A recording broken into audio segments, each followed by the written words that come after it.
Hello again, and welcome to the land of 10,000 stories. Today, we're in Plymouth, Minnesota, where on this very street, a wonderful act of kindness took place involving chairs just like this one.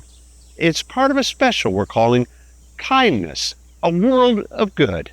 We'll get back to the chairs, but first, a group of elementary students who witnessed bullying and let kindness show them the way.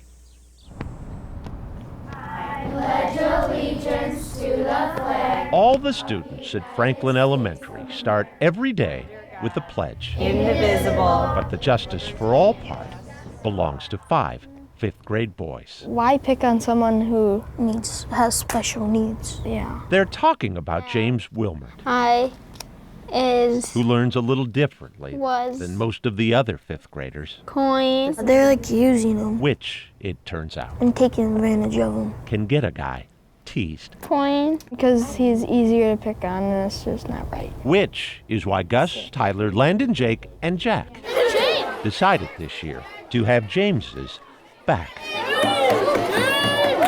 It really kind of makes you proud to be their teacher. Mallory Hauk says the school's anti-bullying lessons must have struck a chord. Landon. But this has gone beyond even her expectations. Thank you. James's mom's, too. He used to not want to go out for recess or anything. It would be like a struggle. Hike. And now he can barely eat his lunch to get outside to play with those guys. Play and learn. He has a notebook with over 600 teams of college. Gustavus Adolphus. That's how much he likes sports. Nebraska. They learned, too, that James was adopted from an orphanage in Colombia, and that 6 years later he lost his new father in a bicycle accident. And we just got a basketball hoop last week because he now loves basketball. I mean, they're changing him. And they're still not done. We're like, do you have any sports games? And he was like, no, I don't have any video game systems. So that's when I came up with the idea. With some of their own money and some from their parents, the boys recently delivered to James video games and a new PlayStation. Every one of them was smiling like crazy. The first time friends had ever come to play with James. I'll never forget it. Never. Jack, what? You tie my shoe. Yep. Indivisible. He's an awesome kid to hang out with. You're too fast! MVP! Boom! Touchdown! Woo! All of these guys are the best friends anybody could ask for. No Franklin fifth grade friends have ever pledged allegiance like the James gang. It's my 12th touchdown. Boyd Hupert, Carol 11 News, Mankato. I love you guys. Kindness on display at Franklin Elementary, and also at an elementary school in northwest Wisconsin. That's where we're headed next to meet some kind kindergartners.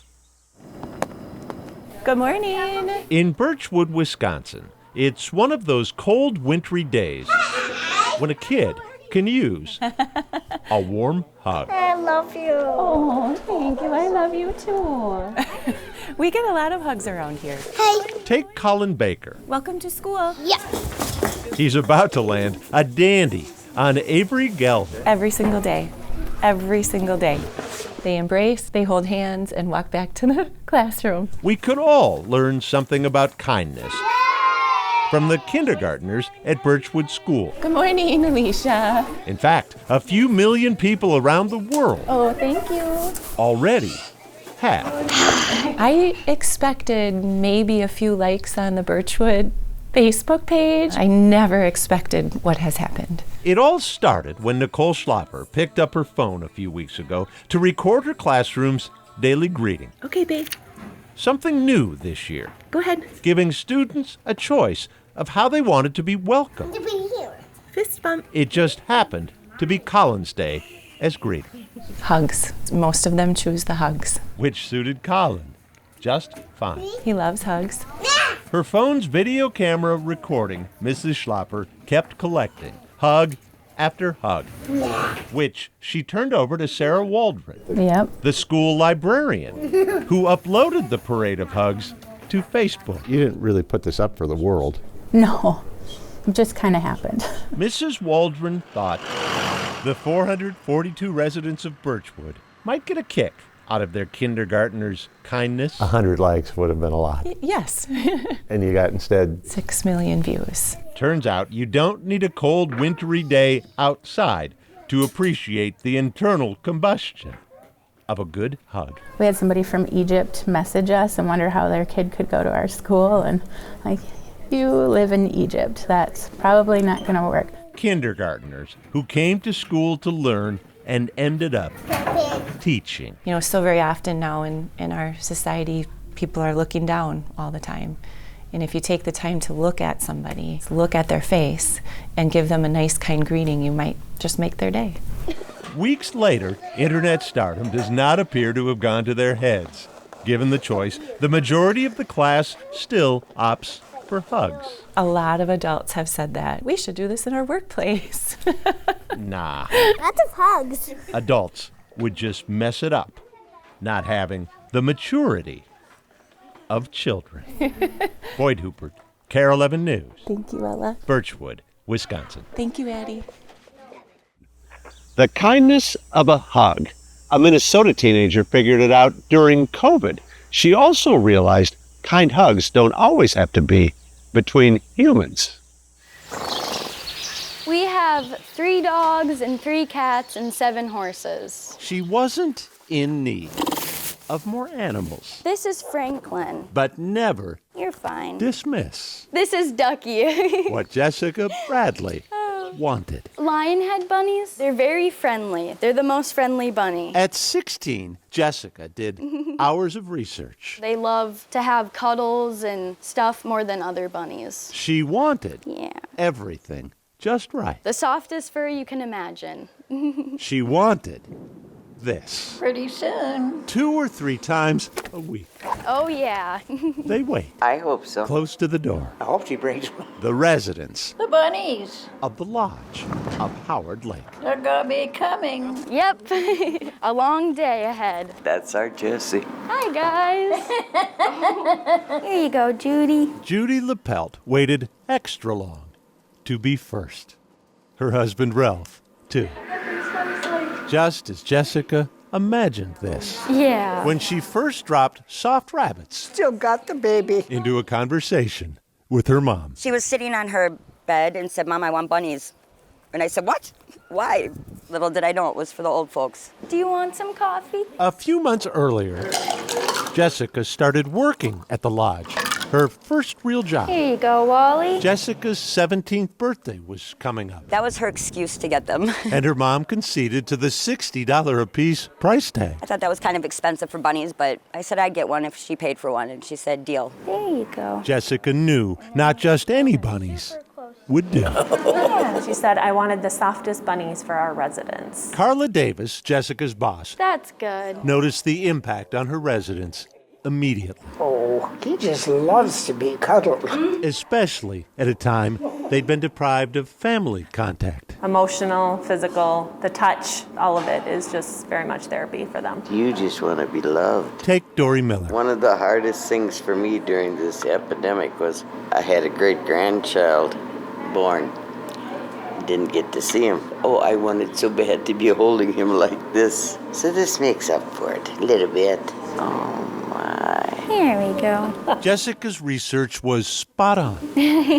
Her lionhead bunnies comfortable being handled for long stretches. Sometimes really long. Nap time over there. Barely 17. Yep. Paying for bunny food and supplies from her modest paycheck. You would be a great bunny mom. And not a whisker of this in her job description. Why do you do this? It just makes me happy that it's making them happy. Jessica didn't need more animals. Oh, sweet baby. She just wanted this. You're a pretty baby. For her friends. Yes, you are. Boyd Hooper, KARE 11 News. Oh, he likes that. Howard Lake. Kindness. Those are the stories we're sharing today. When we come back, paying it forward through ice cream.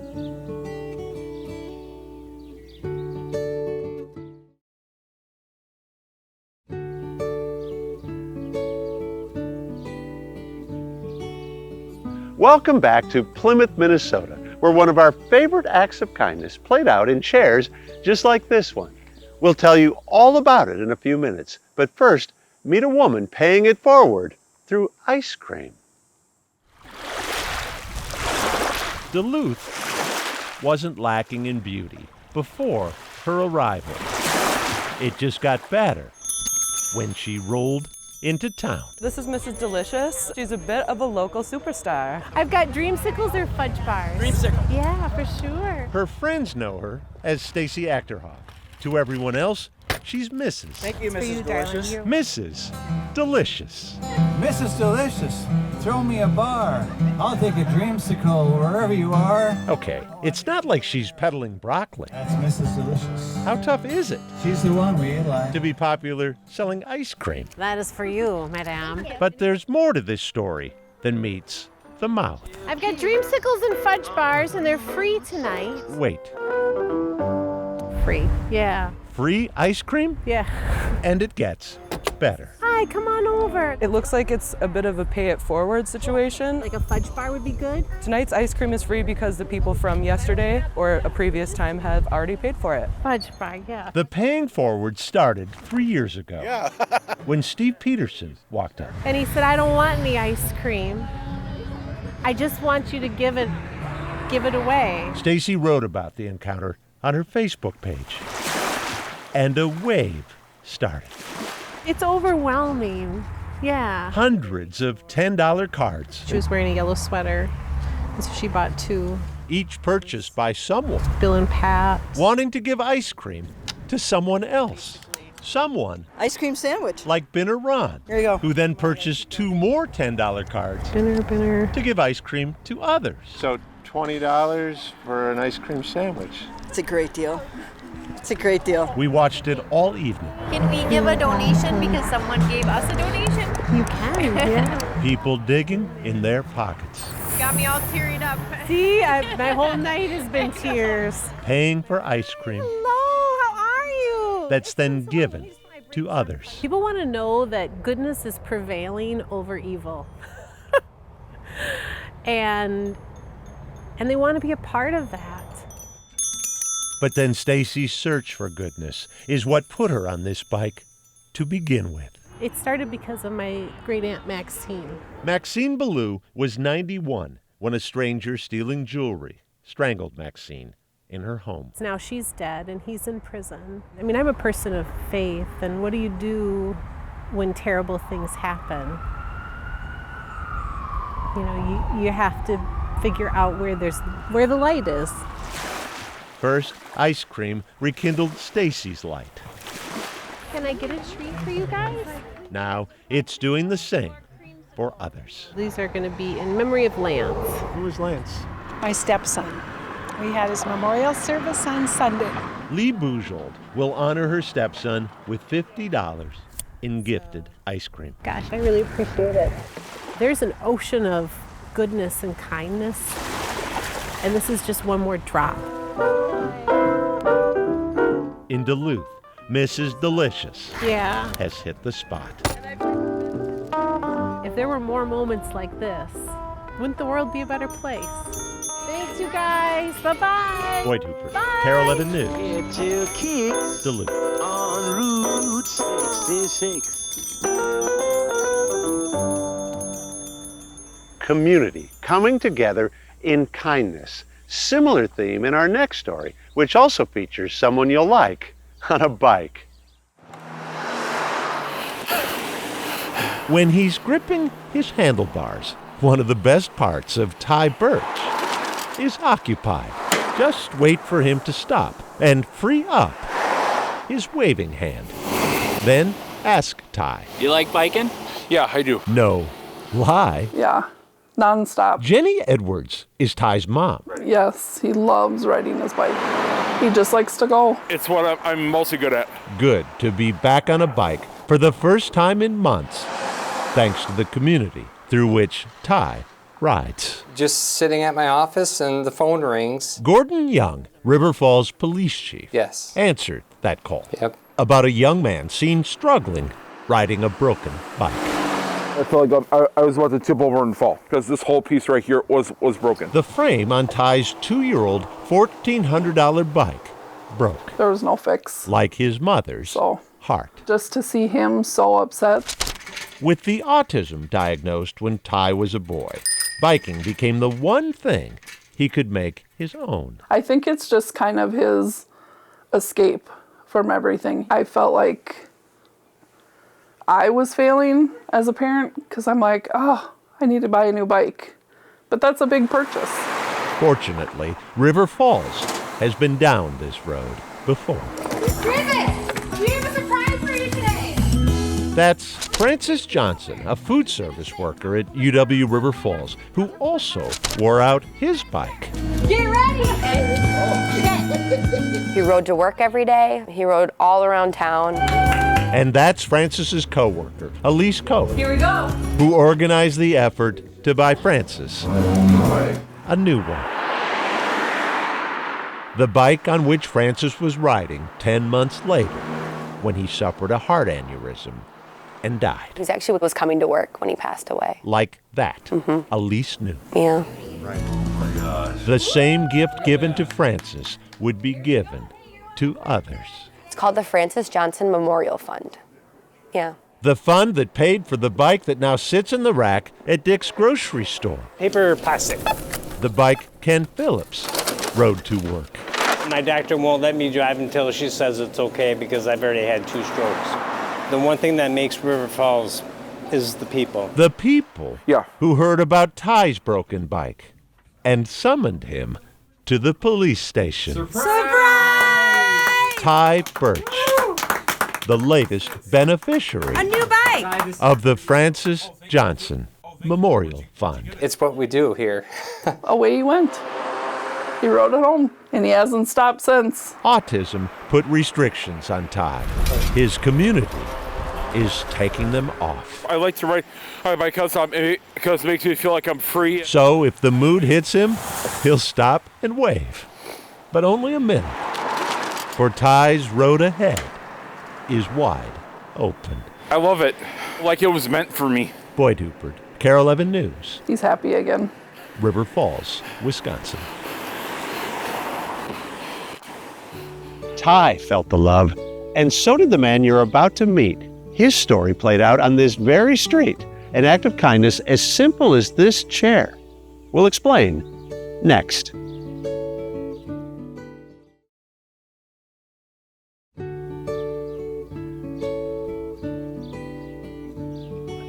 Welcome back to the land of 10,000 stories and our kindness special.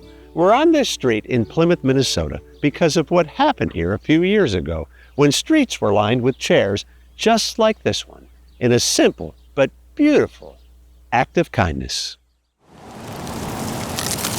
It is possible in the autumn of one's life to still have spring in one step. How old am I? 95. But it also hasn't hurt Harvey Jerf to have an entire neighborhood in his court. People saw me stopping and catching my breath. They figured that Harvey maybe needs a place to rest. Accounts vary on the first planting. Feel good. But Harvey's chairs have been sprouting up Very nice. ever since. Down towards a quarter. And then up at the hill, This is one of my newer stops. here are all these neighbors who feel almost honored that he wants to sit in front of their house. Sit for a minute or two. Okay, on our way. Then Harvey's 95-year-old lungs Beautiful, beautiful morning. all set Yep. for the next few hundred feet of his twice-a-day walk. It's kind of a status symbol in the neighborhood to have a chair out for Harvey. So we put one out and he found it the very next day. A symbol, really, Yeah. of more than just status. I was in anti-aircraft artillery in World War II. England, France, Belgium, Germany. I heard it's like 1,000 every day of World War II veterans are dying. Harvey's felt the pain of aging too, alone now since June, as his wife of 69 years recuperates in a nursing home from a stroke. Yet, Wow. not alone. Oh, thank you so much. Thank you. He goes all year long, yeah. That's why I have to have the chair out in the winter, too. Harvey's chair, I'll just peek out the window. Harvey's in the chair. popping up here and there. Maybe other neighbors will be encouraged to do things like my neighbors have done for me, maybe. Like spring flowers, if they too graced us all year. It's forever going to be Harvey's chair. Boyd Hubert, KARE 11 News, Plymouth. When Harvey passed away a year later, this neighborhood saluted him again by decorating dozens of those same chairs in his honor. We have one more story to share, a fitting act of kindness to close us out, because this kindness came in sunsets. At the Minnesota State Veterans Cemetery in Preston, the sky fits the mood. Gray, freezing, and somber as a family gathers. Gathers under the clouds for Vietnam veteran Craig Wilson. He's a good man. Emily Canny is Craig's daughter. He was so well liked. Judy Wilson is Craig's wife. It's the Craig look, the twinkle in the eyes, the smile on his face. That's my dad right there. Father, husband, soldier. On behalf of the President of the United States, honored United States Army, under the same dreary skies that grade Craig's final stay at the VA Medical Center. 2.5 months that he was in the hospital, like we never saw sun. I mean, it was so gloomy and cloudy and dark and heavy for so long. Close the drapes cloudy as Craig marked Thanksgiving and Christmas. We hadn't seen the sun, it felt like, in 2 months. Cloudy the morning of January 16th as Craig's body was escorted from his room, past the nurses and doctors who cared for him. Cloudy till the moment it wasn't. I was making dinner and I looked outside and I just saw all the colors. And I texted Judy right away and I said, did you see it? Did you see the sunset? And all that night and all the next day, I'm kicking myself because I didn't get a picture. How could you not capture this stunning, glorious sunset? Then Emily, like it was a gift and I didn't get it, had a thought. She went to the That's So Minnesota Facebook page with an ask. I'm wondering if any of you amazing photographers happened to capture last night's sunset. My dad passed away yesterday and I'm kicking myself that I didn't get a picture. Emily's hope? One, that's all I wanted. She got 883. It's unbelievable. 883 photos and comments, but mostly photos of the sunset that ushered out her dad. The pinks, the purples, the oranges, the yellows. Colors painted over cities and country, lakes and land, fields and forests. And they just kept coming. Coming with comments, warm. My sympathies. As the heavens. Your dad must have been special for God to have painted such a beautiful sky for him. Yes, I scrolled and scrolled and scrolled. It warmed me inside and I just thank God that we got captured all these pictures of Craig's sunset. Craig's sunset. No doubt. After so many cloudy days, how, they ask, could this possibly be random? No chance. It was a sign telling us I'm home, I'm at peace, and look what I can do with my wings.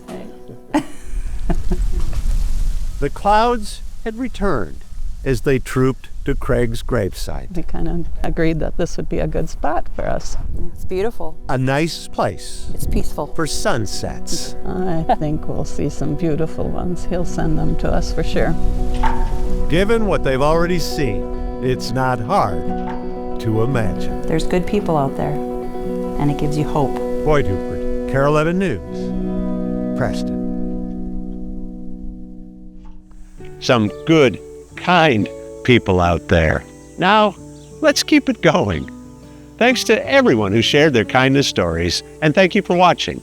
We'll see you next time as we continue traveling the land of 10,000 stories.